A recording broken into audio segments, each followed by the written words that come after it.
ধন্যবাদ।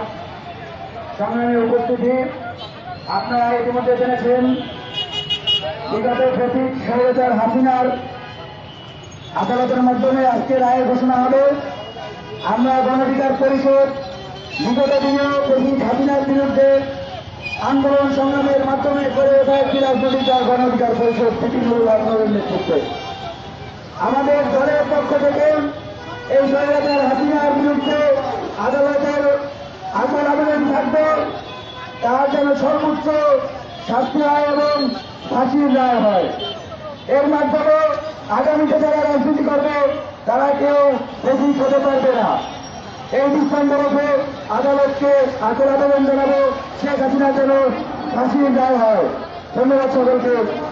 জনতার অঙ্গীকার, আমাদের অঙ্গীকার, আমাদের অঙ্গীকার, দেশ হবে জনতার। সংগ্রামী সাথী বন্ধুগণ,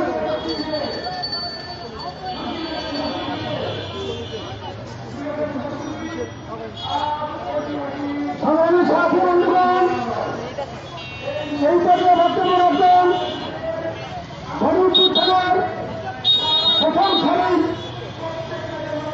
হাতে দুর্নীতিত এবং ফরিদপুর অঞ্চলের আহ্বায়ক জনাব হিমেল।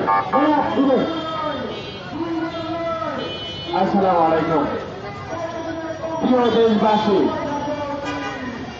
আমরা এখন একটি আশা এখানে দাঁড়িয়ে আছি যে হয়তো আর কিছুক্ষণের মধ্যেই 2024 সালের গণহত্যার 1 নম্বর আসামি সহ তার সহযোগিতা একজনের গণহত্যা মামলার রায় আসবে, সেই অপেক্ষা আমরা অপেক্ষমান।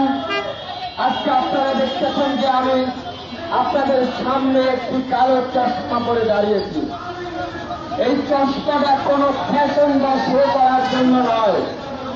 এই কালো চশমাটার পিছনে বিরাট একটা অন্ধকার অধ্যায় রচিত করে দিয়েছিল স্বৈরাচার হাসিনা। ঠিক কিনা বলেন?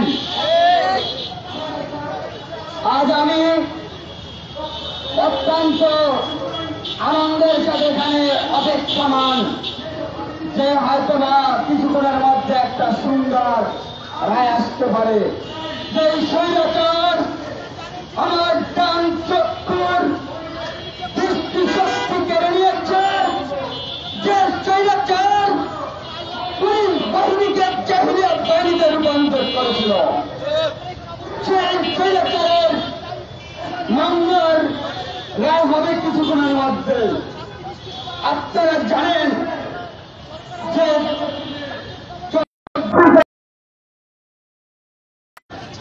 40,000-এর মতো আমাদের সহযোদ্ধারা অন্ধত্ব এবং পঙ্গত্ব বরণ করেছে, কিন্তু জানার পরে কি জিনিস জানেন না, যেটা হচ্ছে যে ভুক্তভোগী